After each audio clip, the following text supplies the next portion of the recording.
Assalamualaikum warahmatullahi wabarakatuh. Waalaikumsalam warahmatullahi wabarakatuh. Ada ibu-ibu di, saya ganggu waktu kita, bapak juga saya ganggu waktu kita sebentar. Ini ada sedikit ilmu lah yang bisa saya bagikan untuk kita semua. Ilmunya itu menyangkut pendidikan kesehatan dalam kehamilan. Jadi mungkin apakah besok ibu rencana punya sebenarnya ada sedikit informasi gitu kita dapatkan dari pendidikan ini yang sedikit, jadi sedikit singkat.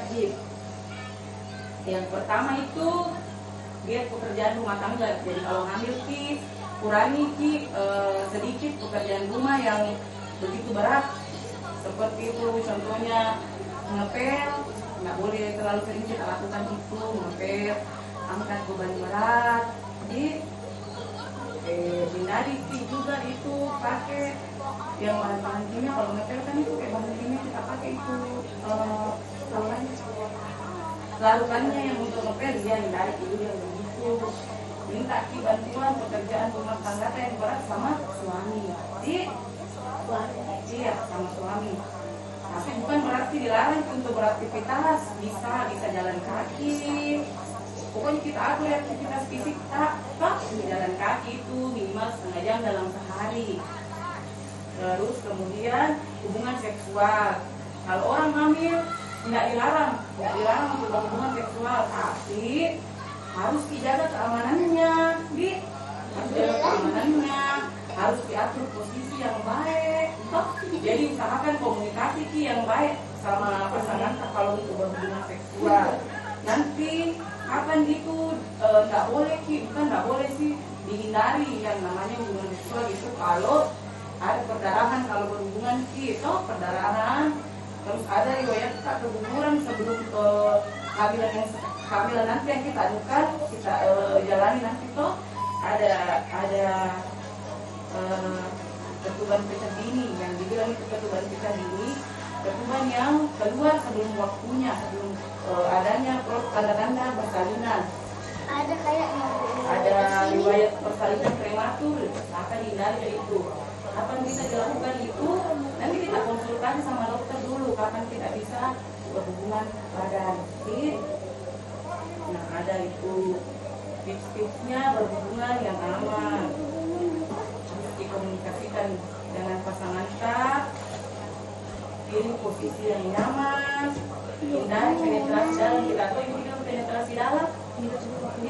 Tidak boleh kalau laki-laki tidak boleh tinggal di dalam, spermanya harus di luar disimpan.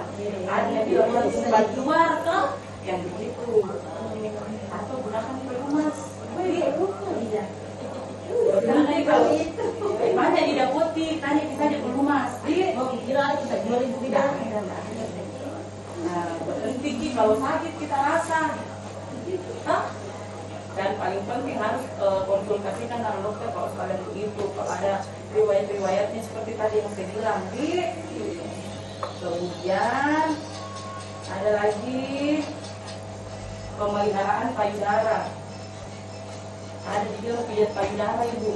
Kalau setiap mandi kita lakukan itu, di depan cermin kita lakukan itu. Kenapa itu harus kita tahu bilang adakah di situ kelainan dalam payudara selama hamil? Toh adakah perubahan selama hamil itu? Terus itu gunanya juga itu pijat payudara supaya banyak produksi hasilnya nanti. Jadi masih ini istirahat dan tidur. Ada juga orang bilang dilarang tidur siang, toh mitos dia dilarang tidur siang, tapi sebenarnya itu harus tidur siang minimal 1 jam sehari. Kalau malam itu nggak pernah tidur siang kalau hamil nanti kalau hamil berikutnya usahakan tidur siang minimal 1 jam.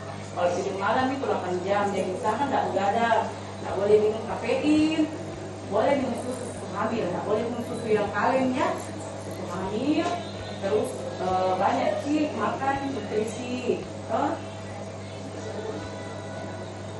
Kalau bed rest total, istilah bed rest istirahat total. Istirahat total itu kalau dianjurkan kita sama dokter, misalnya kalau ada masalah sama kehamilan kita, biasanya dianjurkan kita istirahat total, yang tidak boleh beraktivitas memang paling terus biar buang air di tempat tidur.